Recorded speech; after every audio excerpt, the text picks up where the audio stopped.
Os perigos e promessas das relações no mundo digital. Na internet, todos podem ser quem quiserem. As coisas só se complicam quando você encontra essas pessoas no mundo real. Toki.com. Aqui vai uma história real. É uma espécie de história de amor que poderia acontecer apenas em nossa era digital. Envolve um professor de 68 anos e uma modelo de biquínis de nacionalidade checa. Esse professor em particular não tinha pouca inteligência. Era um físico teórico da Universidade da Carolina do Norte, em Chapel Hill, onde trabalhou por 3 décadas. O professor, ainda solitário após seu recente divórcio, visitou alguns sites de namoro e conheceu a bela mulher checa. Após uma série de e-mails, sessões de bate-papo e mensagens instantâneas, ficou óbvio que a linda modelo queria largar a profissão e se casar com ele. Nunca passou por sua cabeça que a mulher na internet poderia ser uma impostora, e ele também nunca se perguntou por que uma jovem modelo atraente o escolheria como marido. Infelizmente, ele descobriu a razão, mas do jeito mais difícil.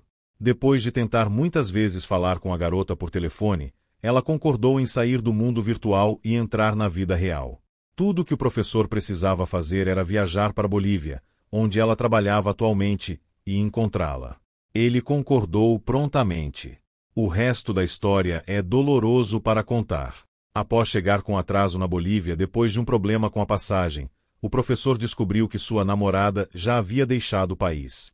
Entretanto, ela disse para não se preocupar, pois enviaria uma passagem para Bruxelas, na Bélgica, onde ele poderia encontrá-la enquanto fazia uma sessão de fotos.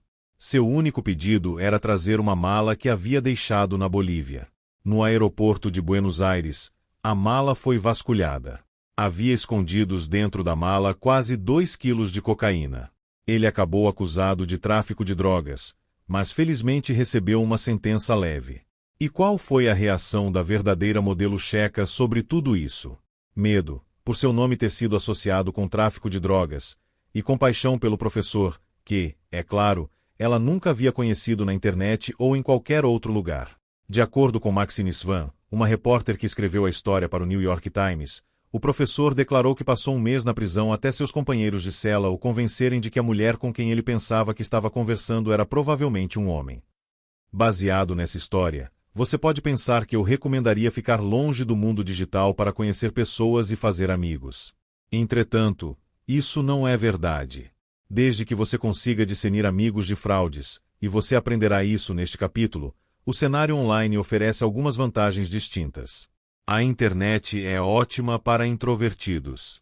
Os introvertidos revelam mais informações nas redes sociais do que em encontros cara a cara.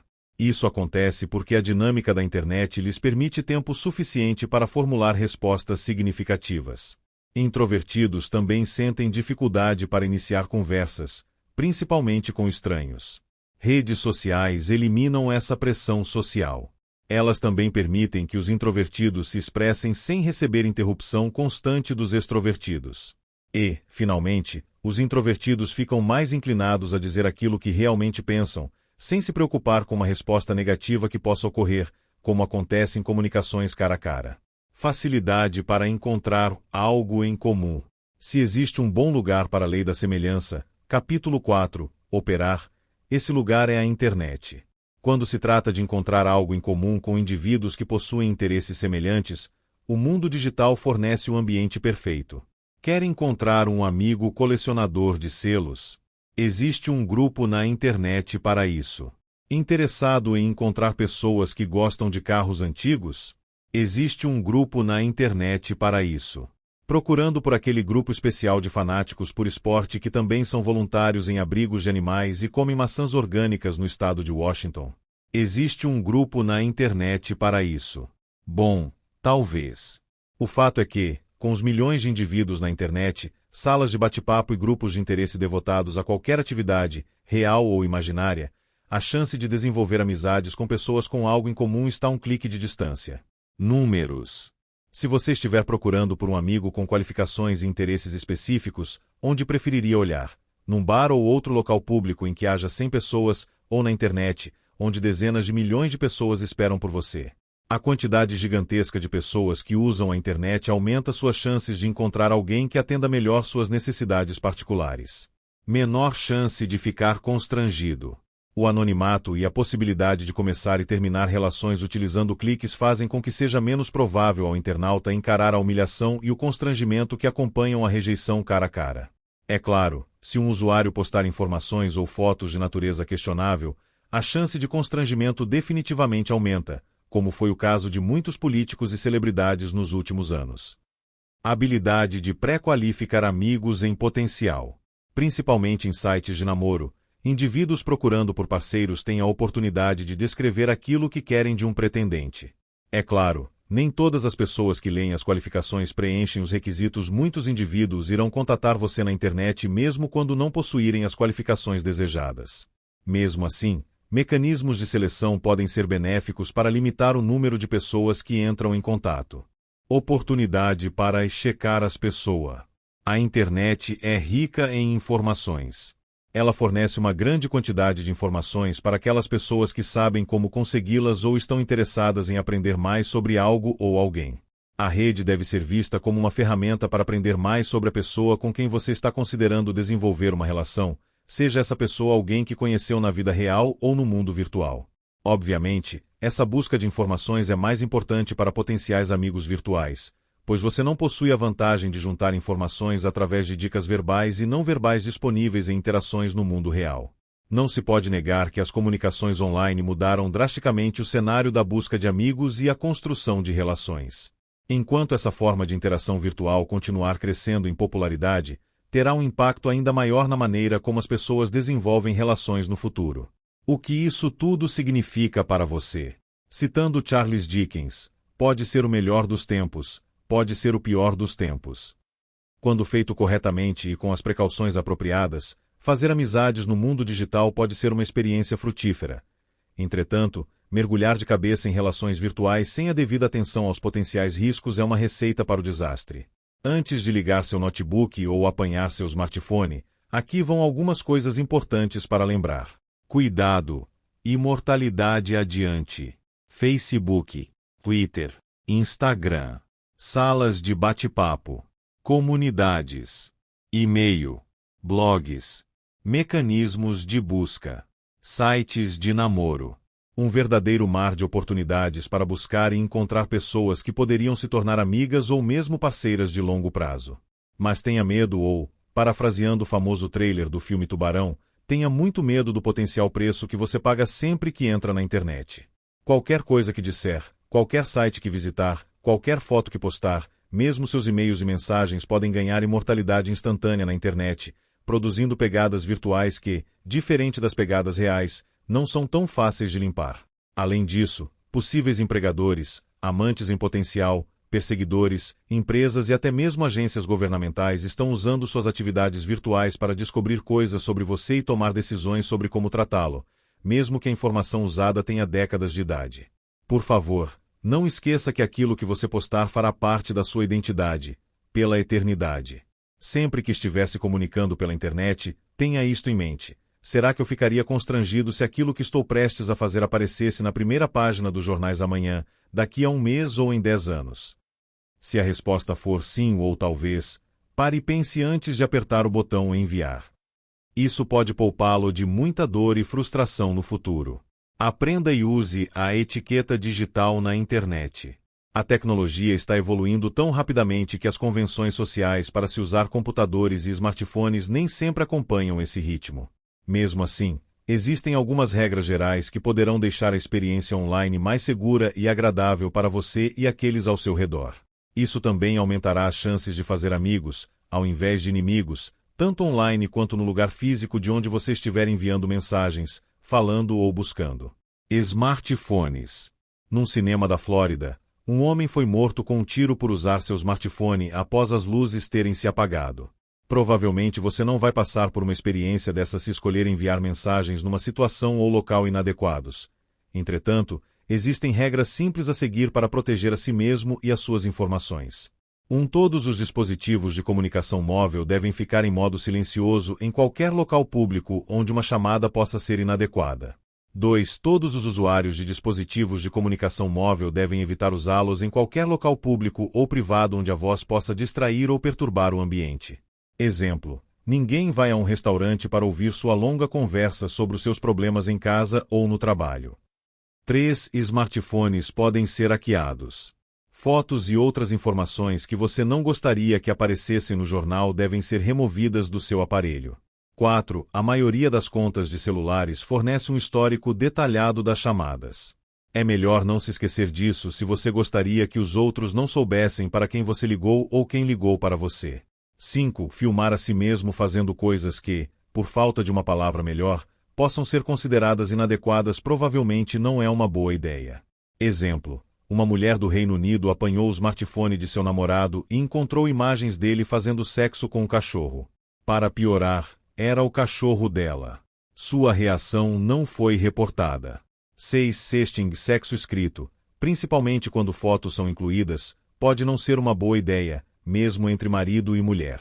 Essas fotos de um jeito ou de outro acabam aparecendo na internet, principalmente se o marido e a esposa se divorciam e um deles for uma pessoa vingativa. 7. Não deixe o mundo virtual atrapalhar as relações no mundo real. A tolerância das pessoas varia em relação a conversas no celular e o constante checar das mídias sociais de seus parceiros.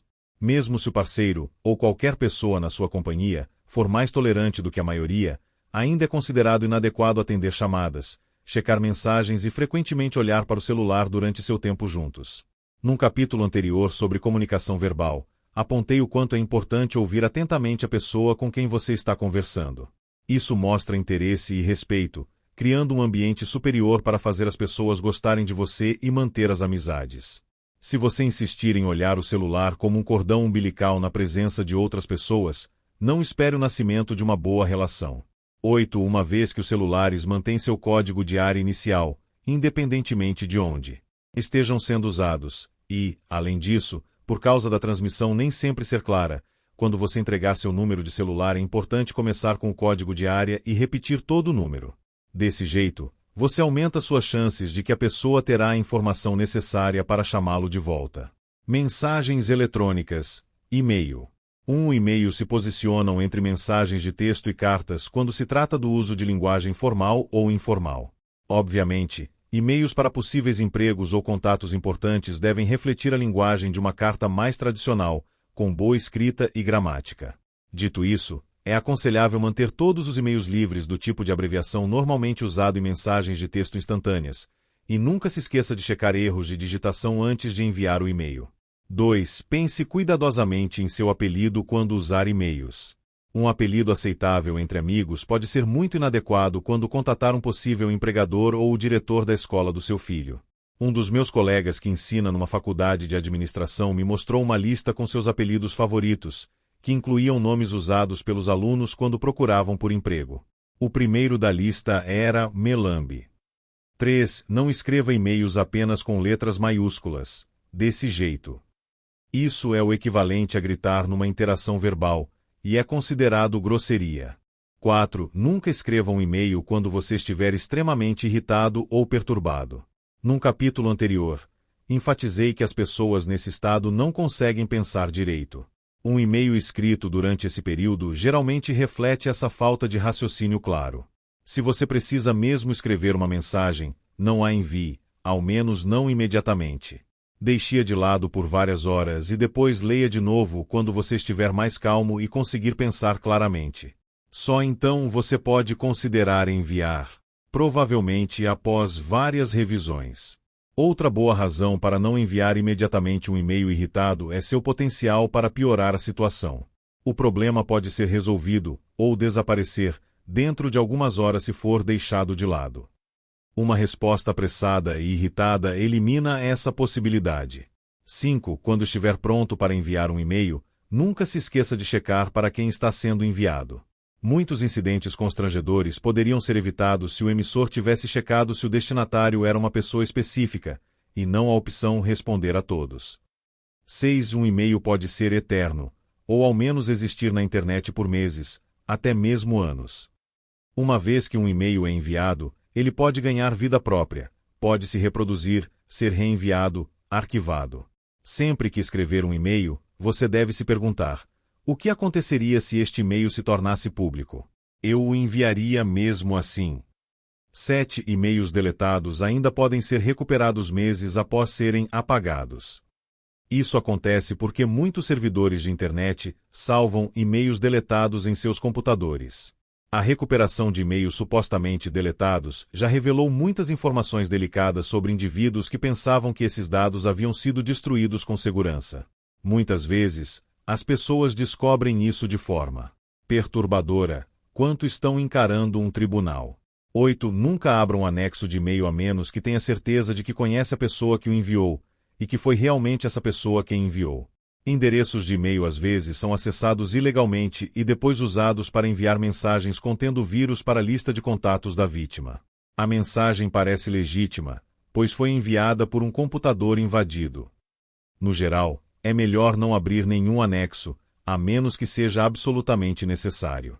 Proteger seu computador com programas antivírus que vasculham os anexos é aconselhável. Do contrário, abrir anexos no seu computador se assemelha a fazer sexo sem proteção.